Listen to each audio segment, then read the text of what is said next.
Coach Lawrence Mahatlane joined the Cricket Cranes in November 2020, taking over from Kenyan Steve Tikolo. He received a warm welcome from the cricket fraternity and immediately given the mantle to take over the Cricket Cranes with his first assignment in December that year. First, I had to understand the team. I had to understand the people. And one of the biggest challenges was a lot of players, I don't know, were very conservative, I'd say. It was something that I've tried hard to get that out of people, so that when you walk out there and you say, I'm Roger Mukasa, I'm Papa, people must know I'm Papa. And you needed that. It was something hard to get them to express themselves, to ask questions. Because when players ask questions of a coach, then you know that they've thought of it. Instead of just waiting there for instruction. So that transformation for me was one of the most exciting in terms of the group of players we have. Speaking about the team he has trained for 3 years, he only sang praises. The one thing is there's just so much special talent. There's so much natural ability. The kind of athletes we have in this country, you just need to look at some of these youngsters. You think of Cosmos Chota, Chuma Miyaji. These are guys that can bowl at 140. You look at young Lutaya, and these are youngsters that for the next 10 years will be representing their country with pride. And you just look at some of the senior players. You look at guys like Riyazat Ali Shah. They could play anywhere in the world.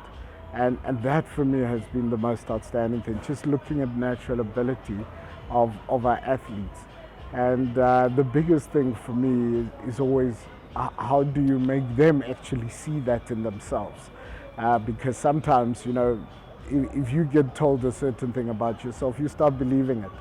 And, seeing guys like Roger Mukasa come back after going through a bit of a dry spell to the force, the Papa that he is. People like Brian Masaba, Kenneth Wise, I can't stop talking about the kind of talent and ability that is here. Henry Sinyondo, you look at his figures, he's most probably the least celebrated cricketer in this country because he's always been behind Frank Nsubuga, but he's played over 50 T20 hours. He's up there with the best in the world as well. So talent-wise, most probably second to none. Born in Soweto, South Africa, the coach says he was destined to be a sportsman from a young age. From a very young age, I got exposed to sport. My father's passionate about football, still runs his own football club.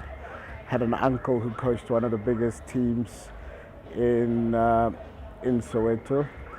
Mostly played football, but there was a lady, may her soul rest in peace. Her name was Kidi Choma, and she was very involved in cricket. And she got us to all go start mini cricket. And a lot of us started mini cricket. And though he got into coaching as a punishment, the coach echoes he could never have chosen better. I was playing club cricket actually at a cricket club, and there was a guy, Harmony Chinga. And as a student, you always can do with a bit of extra money. And I used to have a lot of fun at the time. And the late Kama Jola and Mr. Imtiaz Patel and Harmony sat down and called me in and said, we need to help you learn a bit of discipline when it comes to your cricket. We think you can do a bit of coaching. And I started, it most probably started more as a punishment than anything else to try to teach me discipline. And it ended up becoming a passion. It ended up becoming something that I think about every day. I try reinvent myself on a daily, try to see what's new, what's happening, what's trending, how we can change the game and how you can help people become better. The players he leaves behind have nothing but kind words for him. I'm confident wherever he goes, he'll leave a positive impact. I think for him, that's the key thing for him. He tries to develop his players as more than just cricketers. He tries to make sure they grow as individuals. He's the one who helped me to come up like this and improve on my cricket. He's an amazing guy. He's he's a friend. He's a mentor. I'll say he's a leader who gave confidence to you, and he give you like who you are, who motivates you every time? I think he was more of a parent to me, you know.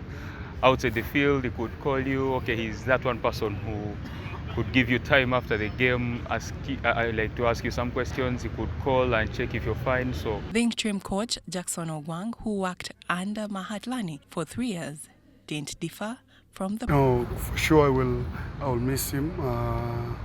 He's been like a father to me. He's taught me so many things, and yeah, I will continue with the good work he's put together in the team, and I wish him all the best. In his 3 years as the head coach of the Cricket Cranes, Coach Mahatlane has had notable victories, including winning the inaugural T20 Africa Cup, coming second in the League B Challenge, winning the East Africa T20 Cup 2 times in a row, winning the inaugural T20 Cup, winning a number of invitational ODIs, getting the team from 33rd to 23rd in the world, and most of all, aiding the team back to the T20 World Cup qualifiers after a 9-year hiatus.